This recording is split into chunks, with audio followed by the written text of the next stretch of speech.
میں آپ سے ایک سوال کرتا ہوں کہ ہندوستان میں جب قبضہ ہو گیا برٹش کا اور انہوں نے ایک وائسرائے سسٹم لگایا کہ انگلینڈ سے ایک وائسرائے آئے گا جو کہ ہندوستان کے معاملات دیکھے گا، وہ وائسرائے کا ٹائم پورا ہوتا تھا، چلا جاتا تھا، دوسرا وائسرائے آ جاتا تھا، تو کیا وہ جو وائسرائے جاتا تھا یا جو نیا وائسرائے آتا تھا وہ ہندوستانی بن جاتا تھا؟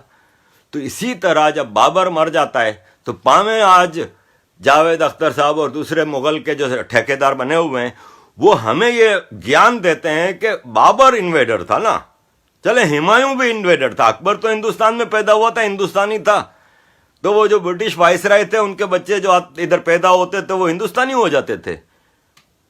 آپ بابر کے، اکبر کے، اورنگزیب کے ڈی این اے نہیں چینج کریں بھائی، وہ نہیں تھے ہندوستانی، وہ انویڈر تھے، treat them as an invader اپنی ہسٹری بکس میں۔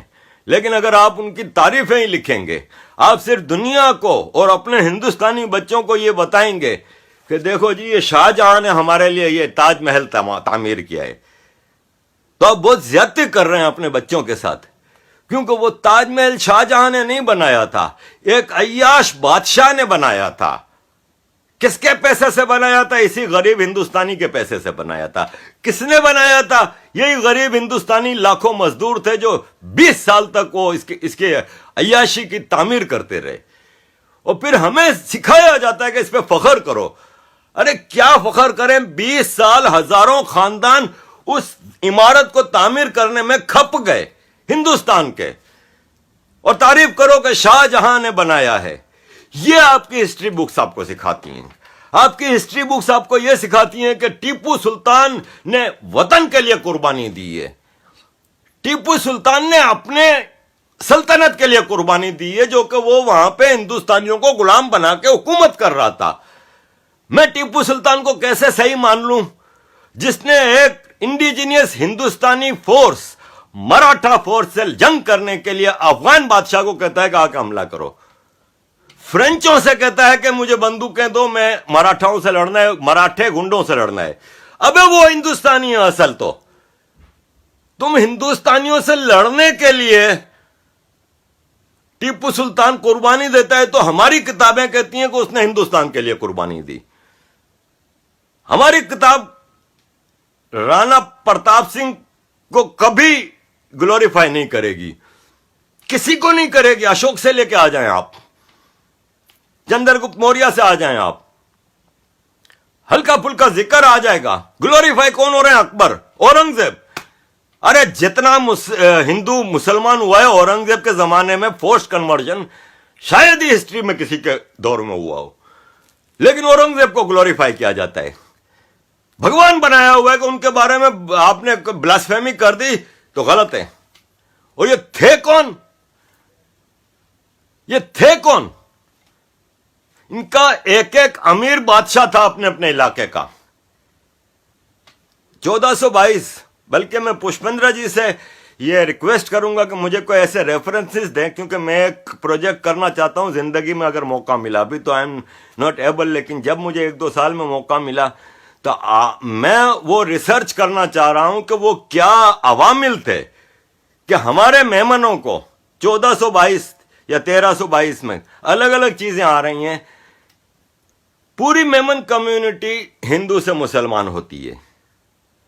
میں جب اپنے بزرگوں سے پوچھتا تھا، دادا سے یا دوسرے بزرگوں سے، تو وہ ہمیشہ یہی کہتے تھے کہ بیٹا ہم 200 سال سے مسلمان ہیں، کوئی کہتا تھا 300 سال سے۔ میں کہتا تھا ہوئے کیوں تھے؟ تو بولتے تھے کہ میمن بزنس مین کمیونٹی تھی، ہم لوگ غریب نہیں تھے کہ ہمیں کوئی پیسوں کی ضرورت تھی، ہم تو اسلام کے میسج کو، خوبصورت میسج کو ایک بزرگان دین کے اس پہ قبول کیا تھا۔ یہ ہمیں کہہ کے وہ کیا جاتا تھا۔ میں ریسرچ کرنا چاہ رہا ہوں کہ وہ عوامل کیا تھے، وہ گراؤنڈ ریئلٹی کیا تھی جس کی بنیاد پہ ایک پوری کمیونٹی کو اپنا صدیوں پرانا دھرم چھوڑ کے اسلام کی طرف جانے لگا۔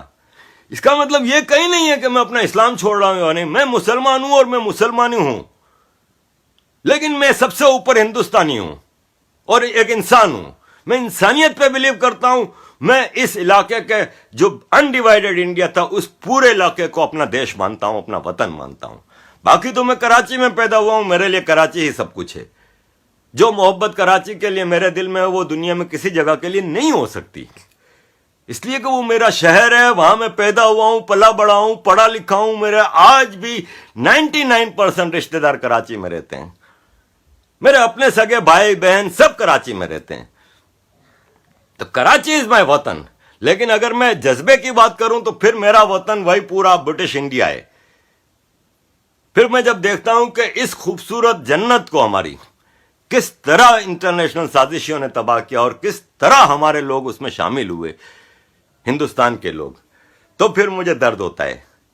تو میں اور کچھ نہیں کر سکتا نا بھائی. نہ میں کوئی لڑنے بھڑنے والا آدمی ہوں, نہ کچھ. UN جاتا تھا, یورپین پارلیمنٹ جاتا تھا, مہاجروں کا ایک ایشو چلاتا تھا, مہاجروں پہ ہونے والے ظلم کے بارے میں. اب کچھ سالوں سے پھر یہ احساس ہوا کہ پھر پورا پاکستانی تم لے کے چلو نا سارے ایشوز. تو اب میں کچھ سالوں سے پاکستان کے سارے ایشوز پہ صرف اویئرنیس پھیلا سکتا ہوں, میں بات کر سکتا ہوں. میں ہمیشہ آرمڈ اسٹرگلز کے خلاف رہا ہوں. میں ایک نان وائلنٹ بندہ ہوں. اگر میں نے زندگی میں گاندھی جی کی کوئی ایک بات مانی ہے تو وہ یہی ہے جو وہ کہتے تھے, نان وائلنس. میرے اندر وہ جو جراثیم ہے نا نان وائلنس کے, وہ اس لیے ہیں کہ میرے اندر ایک ہندو DNA ہے میرے صدیوں سے. کیونکہ ہندو از اے نان وائلنٹ قوم. اگر مسلمان قدر کرنے پہ آئے تو اس کو اندازہ ہی نہیں کہ اللہ نے اس کو یہ کتنی بڑی نعمت دی ہے, ہندو پڑوسی. دنیا کا موسٹ ٹالرنٹ اگر کوئی ریلیجن ہے تو یہی تو ہے سنتانا دھرم. اس کو اسٹڈی کرنے سے آپ کوئی کافر نہیں ہو جاتے, کیونکہ یہ ایک فلسفی ہے. آج دنیا, یورپ اور امریکہ کے پروفیسر کہہ رہے ہیں کہ انڈین ویدک سسٹم میں جا کے کھوجو, کافی چیزیں ملیں گی.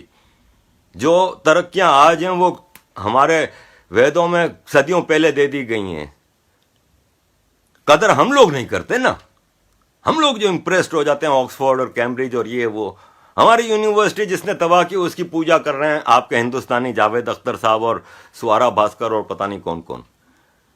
بڑا دکھ ہوتا ہے, بڑا دکھ ہوتا ہے کہ یہ دنیا میں ایک جنت ہے دیش.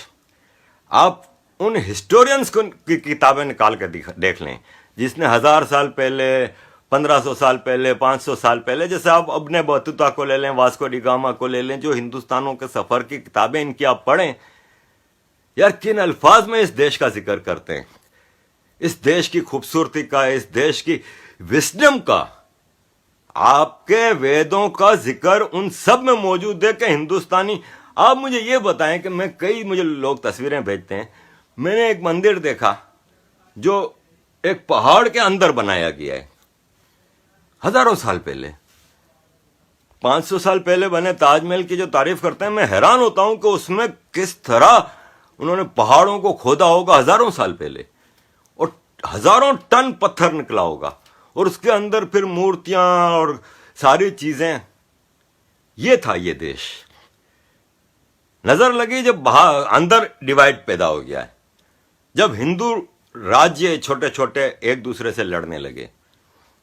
آگے پھر غزنوی بھی آئے, تغلق بھی آئے, غوری بھی آئے, پھر مغل بھی آئے, اور پھر انگریز بھی آئے, فرینچ بھی آئے, ایون پرتگال بھی آیا, سبھی آئے ادھر, کون نہیں آیا. سب نے کوشش کی کہ اس کو, اور ہم ایک ہندوستانی ہیں جو کبھی سدھر کے نہیں دیے.